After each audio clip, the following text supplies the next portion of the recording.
अर्जुन, भीम, नकुल, सहदेव, युधिष्ठिर सब जा रहे हैं और जाते जाते इन पांडवों ने देखा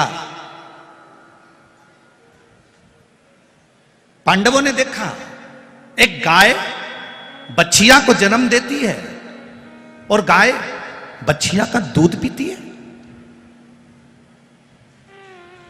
बछिया को गाय का दूध पीना था, परंतु अर्जुन ने देखा कि गाय ने बछिया को जन्म दिया और बछिया का दूध पी रही है। अर्जुन आश्चर्य में पड़ गया। आगे गया तो क्या देखता है, एक पक्षी जिसके पंख पर राम और श्याम लिखा हुआ है। पक्षी उड़ता उड़ता आया और उड़ते उड़ते आकर उसने मरे हुए कुत्ते का मांस नोचा और चले गया। अर्जुन आश्चर्य में पड़ गए। पक्षी के पंख पर राम और कृष्ण लिखा है, पक्षी के पंख पर राम और श्याम लिखा है, और ये मरे हुए कुत्ते का मांस खा रहा। फिर देखा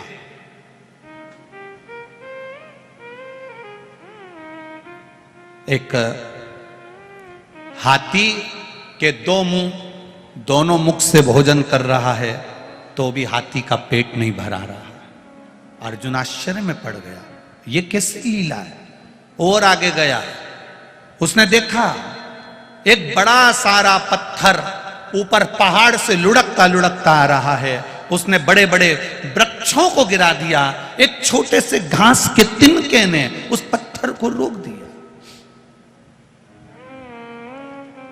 एक घास का तिनका उस पत्थर को रोक देता।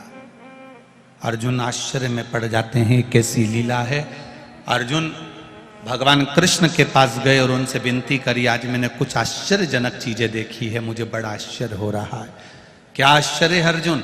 अर्जुन ने कहा, एक गाय ने बछिया को जन्म दिया। अभी तक मैंने देखा था गाय जिस बछिया को जन्म देती थी वो बछिया गाय का दूध पीती थी, परंतु आज मैंने देखा कि गाय ने बछिया को जन्म दिया और गाय ने बछिया का दूध पिया।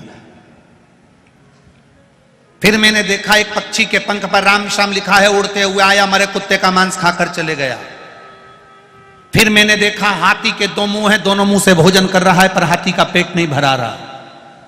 फिर मैंने देखा एक बड़ा सारा पत्थर लुढ़कते लुढ़कते आया और बड़े बड़े वृक्षों को, बड़े बड़े पेड़ों को उसने गिरा दिया, बड़े बड़े वृक्षों को उसने गिरा दिया और एक घास के तिनके ने उस पत्थर को रोक दिया। अर्जुन कहते हैं, मुझे समझ में नहीं आता ये कैसी लीला है। भगवान कृष्ण कहते हैं, अर्जुन अब कलयुग आ गया, ये कलयुग की लीला चालू हो गई। गाय बछिया को जन्म दे रही है और बछिया का दूध पी रही है, उसका मतलब है माता पिता बेटी को जन्म देंगे और उससे नौकरी और सर्विस कराकर उसका जो धन आएगा वो माता पिता खाएंगे। ये कलयुग है। गाय बछिया को जन्म देगी और बछिया का दूध पिएगी। और सुन अर्जुन, पक्षी के पंख पर राम श्याम लिखा है और पक्षी आकाश मार्ग से उड़ता हुआ आया और मरे कुत्ते का मांस खाकर चला गया। अरे ये पक्षी राम श्याम लिखा है, ये राम नाम कृष्ण नाम की चादर को दुनिया के लोग बदनाम कर देंगे। दिन में चादर ओढ़ेंगे और रात में वही कुछ गलत काम कर जाएंगे। ये कलिकाल बड़ा विचित्र रहेगा अर्जुन, बड़ा विचित्र है कलिकाल, इसको समझना होगा।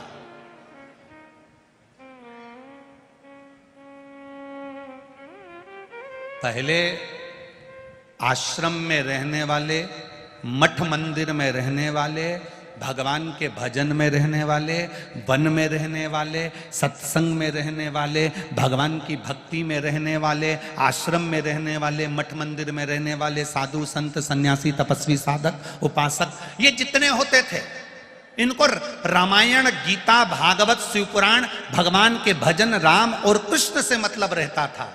पर धीरे धीरे धीरे धीरे धीरे धीरे कलिकाल का प्रभाव बढ़ता गया। जो बड़े बड़े मठ मंदिर आश्रम आदि कादिक होते चले गए, अब वो राम कृष्ण शिव भक्ति भगवान का भजन कीर्तन इसको छोड़कर कहीं ना कहीं संसार के लोगों में कहीं ना कहीं वो अंदर प्रवेश करते चले गए। भगवान छूटता गया, रामायण छूटती गई, गीता छूटती गई, पुराण छूटती गई, और जो बड़े बड़े बहुत बड़े बड़े पद पर रहे, वो धीरे धीरे संसार के लोगों में भरमाते चले गए। पहले के संत, पहले के साधु, पहले के गुरु, पहले मठ में रहने वाले, पहले आश्रम में रहने वाले, पहले साधु के रूप में रहने वाले, पहले संत के रूप में रहने वाले, पहले के भगवंत, पहले के भजन करने वाले राम और कृष्ण को पकड़ना चाहते थे। आज के जमाने के लोग किसी न किसी सत्ताधारी को पकड़ने का प्रयास करते हैं कि वो हमारे हो जाएं, वो हमसे जुड़ जाएं, वो हमारे हो जाएं। आज का दुनिया पलट गई है, बदल गई, बदल गई। अर्जुन ने कहा मैंने तीसरा देखा, एक हाथी के दो मुंह हैं और दोनों मुख से भोजन कर रहा है, उसका पेट नहीं भरा रहा। अरे अर्जुन मत चिंता कर, एक एक व्यक्ति की दो दो दुकानें होंगी, दोनों दुकान से कमाएगा तो भी घर का गुजारा नहीं हो पाएगा, ये कलिकाल चलेगा।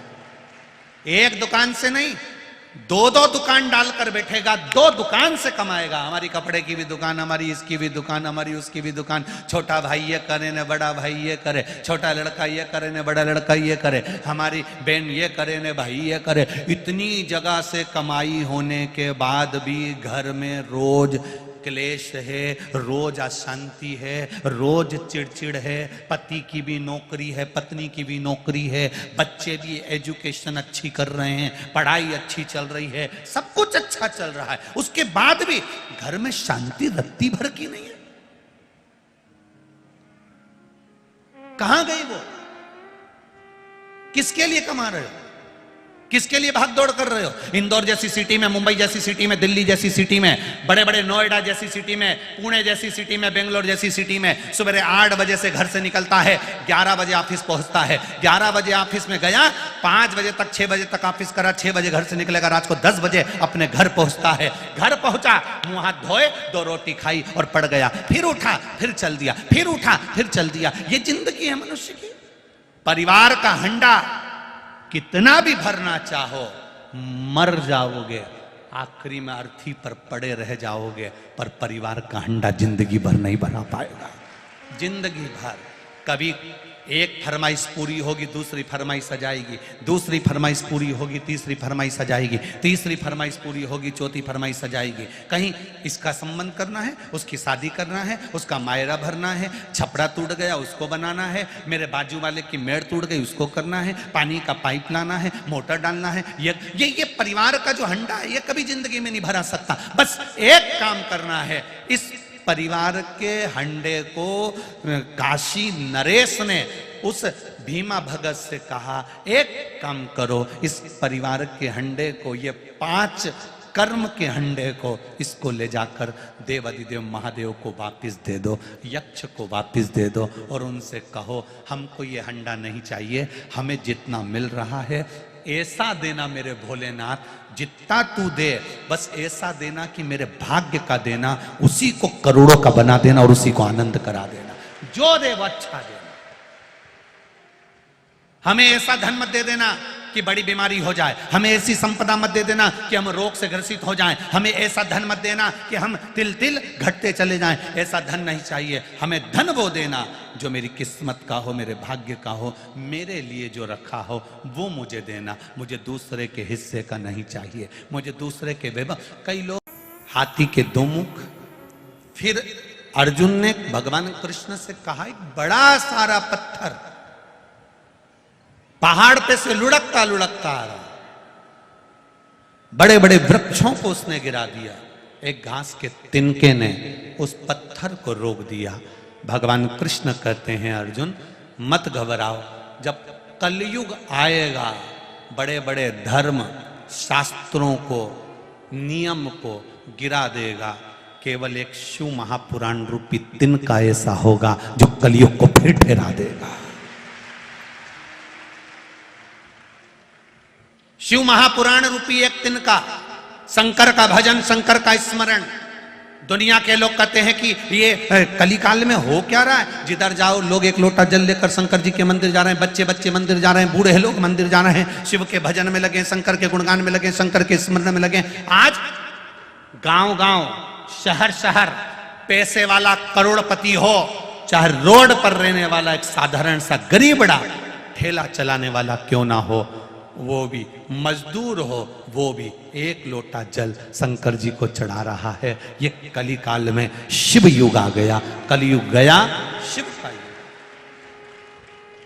कलयुग जब लुढ़कता हुआ आएगा, कलयुग जब बढ़ता हुआ आएगा, कलयुग जब पहुंचेगा, एक छोटा सा घास का तिनका, एक शंकर का नाम स्मरण, एक लोटा जल, शिव की भक्ति, शंकर के नाम का गुणगान, शिव का स्मरण, इस कलयुग को रोकने की सामर्थ्यता रखता है। सामर्थ्य